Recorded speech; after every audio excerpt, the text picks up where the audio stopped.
Radhe Radhe, welcome back to my channel গ্রাম্য lifestyle ব্লগে। তোমরা সবাই কেমন আছো? আশা করি সবাই ভালো আছো। তোমাদের আশীর্বাদে আমিও খুব খুব ভালো আছি। আবারও নিয়ে চলে এসেছি পার্ট 9। তোমরা যারা যারা আগের পার্টগুলো এখনও অবধি দেখোনি, আমার এই ভিডিওর কমেন্ট বক্সের লিঙ্ক দেওয়া আছে। তোমাদের কাছে অনেক অনেক অনুরোধ রইল, দয়া করে আগের পার্টগুলো দেখে নিও। আর চ্যানেলে যদি নতুন হয়ে থাকো, দয়া করে চ্যানেলটা সাবস্ক্রাইব করে দিও। তো আগের পার্টে তোমরা দেখেছিলে যে আমি নন্দনকাননের ব্লগ কমপ্লিট করে দিয়েছি। তো তারপরে আমরা গিয়েছিলাম ভুবনেশ্বরের 108 শিবলিঙ্গ। তো এই যে দেখো মন্দিরগুলো, আমরা চলে এসেছিলাম। এই যে সত্যি বলতে রাস্তা দিয়ে এসেছিলাম আমরা, 10 মিনিট অন্তর অন্তর একটা মন্দির দেখেছি। সত্যি বলতে এই জিনিসটা না আমার খুব খুব ভালো লাগছিল, আর সবাই এটাই বলছিল। আর আমাদের ওইদিকে যে মন্দির নেই এমনটা নয়, তবে উড়িষ্যা রাজ্যে ঢোকার পরই প্রত্যেকটা মন্দির একই রকম দেখতে, এবং উচ্চতাও একই, আর সব কিছু উচ্চতা আয়তন সবটাই একই। আর সত্যি বলতে কালারগুলো সবই একই। আমার তো খুব খুব ভালো লাগছিলো। তোমরা দেখো মন্দিরগুলো, তো প্রত্যেকটা মন্দির সাইজ একই। কিছু কিছু মন্দির একটু ছোট আছে, ছোট থাকলেও একই, পুরো সেম মন্দির। ওই মন্দিরগুলো লাগছিলো পুরো পুরীর মন্দিরের মতন। আমি পুরীর মন্দিরগুলো এইরকমই ফটোতে দেখেছি, তো আগে তো কখনো আসিনি। আর তারপরে আমরা বাস স্ট্যান্ডে চলে গিয়েছিলাম। তো এখানে অনেক বাস ছিল, সবাই যাত্রী ছিল। তো আমাদের মতন আরও অনেকজন এসেছে। ওইখানে আমরা তারপরে দাঁড়ানোর পর একটা রুম ঠিক করার পর তারপরে আমরা রুমে গিয়েছিলাম। আর সন্ধ্যা হওয়ার পর আমরা মন্দিরে এসেছিলাম। তো আমাদের মন্দির থেকে রুমটা একেবারেই কাছে ছিল, মানে 5-6 মিনিটের রাস্তা ছিল।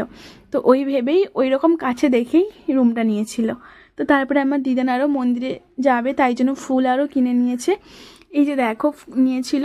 তো এখানে ছিল জবা ফুল, তারপরে সাদা টরাট ফুল, গাঁদা ফুল, বেলপাতা, দূর্বা ঘাস, আর তারপরে তুলসী পাতা, সব কিছুই ছিল। আর এই দিদিভাইটা নয়, প্রত্যেকটা মানে প্রায় সবাই না বাংলা বোঝে। কেউ কেউ বাংলা বলতে পারে, মানে আমাদের মতন প্রপার বলতে পারে না, তবে বলতে পারে, অনেকটাই বলতে পারে।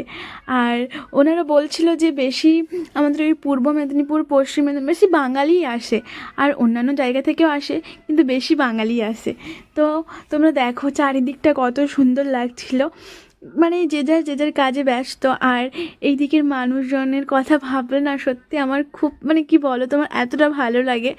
কারণ ইনারা কতটা ভাগ্যবান যে এই যে মন্দির, মানে ভুবনেশ্বরের মন্দিরের বাড়ির পাশেই, মানে কি বলা যায়, বাড়ি এত কাছেই, বাড়ি মন্দিরের কাছেই বাড়ি। আর আমরা এত দূর থেকে এসেছি ভগবানের দর্শনের জন্য। আর এনারা প্রত্যেক দিন দেখে, প্রত্যেক দিন মন্দিরের পাশে থাকে। ব্যাপারটা সত্যি অনেক ভাগ্যের ব্যাপার, ভাগ্য লাগে। হ্যাঁ, মন মন সত্যি। তো যাই হোক, তারপরে এই যে পাশে একটা মন্দির দেখছিলাম আমি, তো তারপরে ভাবলাম যে এই মন্দিরটায় তো ঘুরে আসা যেতেই পারে। তো মন্দিরটায় তালা দেওয়া ছিল। তারপরে আমি চারিদিকে খুঁজছিলাম যে গেট কোথায়, আমি ঢুকবো কীভাবে। তো এইখানে এসে খানিকটা আমি দাঁড়িয়ে গেছিলাম যে মন্দির দেখা যাচ্ছে অথচ গেট পাচ্ছিলাম না। তো অনেকটা এদিক ওদিক ঘোরার পর তারপরে দেখতে পেলাম যে না, নিচ দিয়ে যেতে হবে। এই যে দেখো, এই দিকটা রাস্তা নয়। আমিও প্রথমে ভেবেছিলাম এই দিকটা রাস্তা, তারপর যখন ভালো করে দেখি যে না না, এটা নয়, আমি ভুল চলে এসেছিলাম। তো পেরিয়ে চলে এসেছি। তারপরে আমি নেমেছিলাম। এই যে দেখো, তোমাদেরকে আমি ভালো করে দেখাই। এই যে একটা ছোট্ট, মানে খুব ছোট্ট মন্দির, শিবলিঙ্গই আছে, আর ব্রাহ্মণ ঠাকুর পুজো করে চলে গেছেন।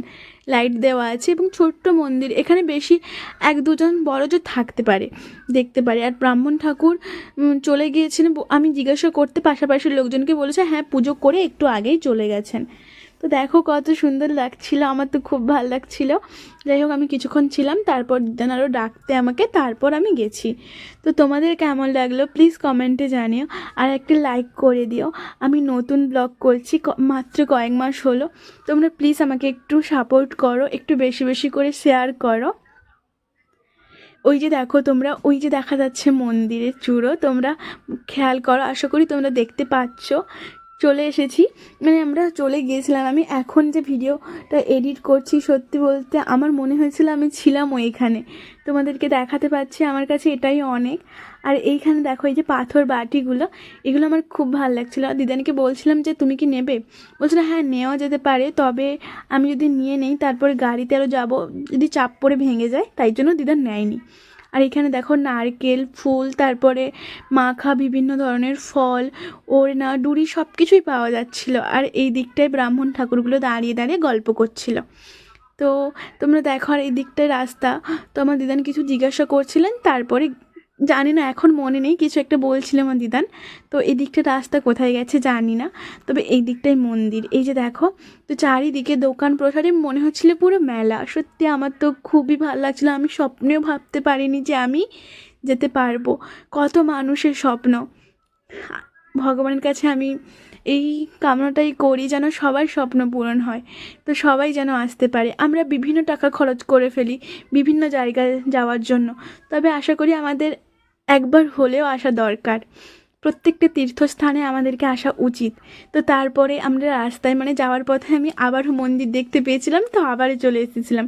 আর ওইখানটায় কী হয়েছিল, আমার দিদান জানে না যে আমি এখানে ছিলাম। আমার দিদান চলে গিয়েছিল, আর আমি খুঁজেও পাইনি। আমি ভিডিও করছিলাম, তারপরে কিছুক্ষণ এগোনোর পর দেখি না আমার দিদান অনেকটাই চলে গেছে। তো এখানে বলি একটা আফসোসের কথা, আমি তোমাদেরকে মন্দিরের ভেতরে ভগবানকে দর্শন করাতে পারলাম না, কারণ ক্যামেরা অ্যালাউ ছিল না, তারই জন্য। নইলে আমি দেখাতাম, আর যদি আমি নিয়ে যেতাম তাহলে আমার অনেক টাকার জরিমানা হয়ে যেত। তোমাদের আজকের ব্লগটা কেমন লাগলো প্লিজ প্লিজ কমেন্টে জানিও। আর যদি ভালো লাগে একটা লাইক করে দিও। আবারও বলছি, দয়া করে চ্যানেলটা সাবস্ক্রাইব করে দিও। আর এই যে দেখো, তোমাদেরকে আমি দেখাই, এই যে ফটোগুলো আমি ক্লিক করেছিলাম, এই যে দেখো, এইটা হচ্ছে গেট।